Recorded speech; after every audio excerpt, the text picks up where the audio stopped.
आज हम सीखेंगे एक नई चीज, माध्यिका से ही संबंधित है।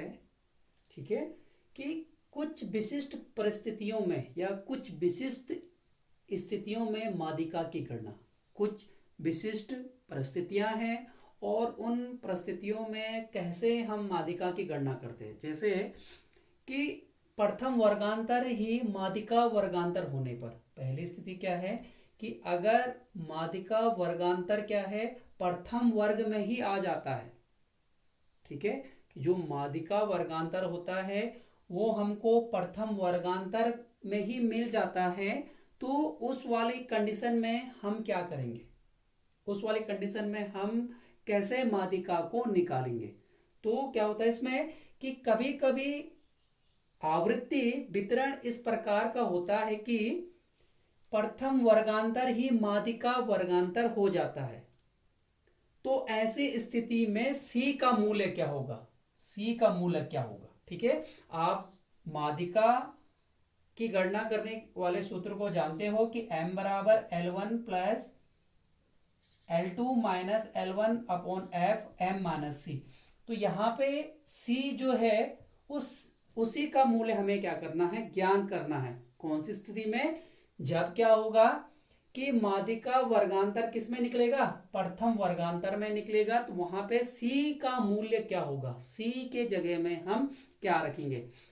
ठीक है, जैसे ये एक सवाल यहाँ पे है, यहाँ पे एक साइज है, ठीक, क्लास इंटरवल, F फ्रीक्वेंसी और CF संचय आवृत्ति। ठीक है, तो 0 से 30, 30 से 60, 60 से 90, 90 से 120 और 120 से 150 ये हमको क्लास इंटरवल दिया है और इनके सामने फ्रीक्वेंसी दी हुई है यानी आवृत्ति दी हुई है। 0 से 30 की जो आवृत्ति है वो 40 है, 30 से 60 की जो आवृत्ति है वो 10 है, 60 से 90 की जो आवृत्ति है वो 4 है और 90 से 120 की जो आवृत्ति है वो 2 है और 120 से लेकर 150 की जो आवृत्ति हमको दी हुई है, जो फ्रीक्वेंसी दी हुई वो 1 है। अब संचय आवृत्ति कैसे निकालते हैं, इसको हम सेम ऐसे ही लिख लेते हैं 40, फिर इसको यहाँ से जोड़ देते हैं 40 और 10 50, फिर 50 में 4 जोड़ना है 54, फिर 54 में 2 जोड़ोगे तो 56 और 56 में फिर 1 जोड़ोगे तो क्या हो जाएगा 57। ठीक है, अब इससे क्या करना है, m निकालना है, m बराबर n अपॉन 2।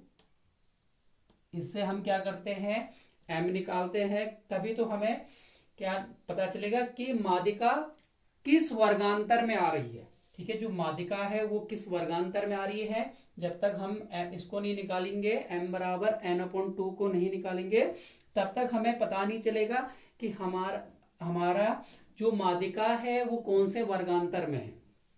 ठीक है, तो आपका n कितना है, n आ गया आपका 57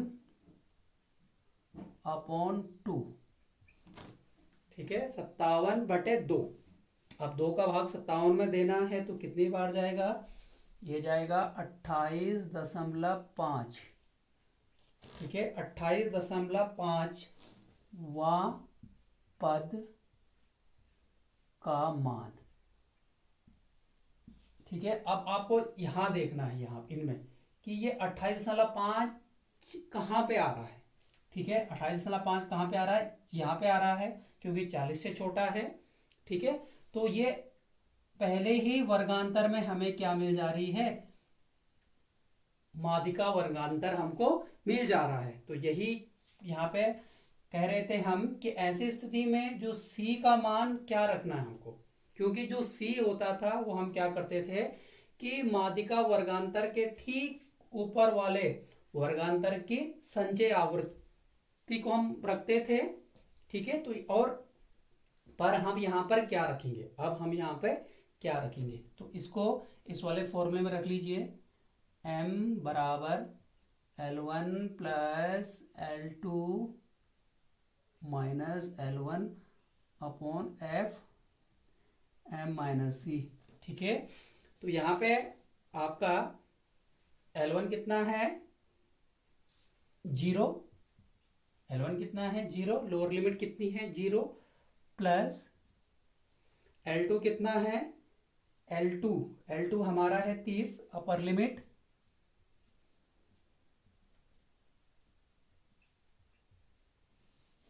ठीक है, और L1 कितना आ गया -0, F उसके सामने की जो आवृत्ति है जिसमें क्या निकला, मादिका वर्गांतर के सामने की आवृत्ति को बोलते हैं F, तो F कितना है 40, M कितना निकला, M का मान निकल गया हमारा 28.5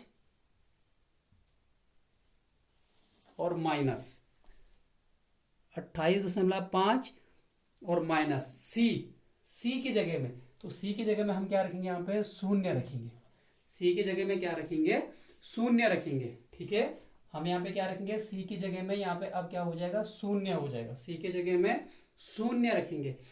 ठीक है, ऐसी परिस्थिति जब क्या होता है कि जो मादिका वर्गांतर होता है वो हमें प्रथम वर्गांतर में ही मिल जाता है, तो हम वहाँ पे क्या करते हैं, जो हमें C निकालना होता है या जो हमें C का मूल्य रखना होता है उसको हम 0 रखते हैं। ठीक है, तो आप इसे आप सॉल्व कर लीजिए,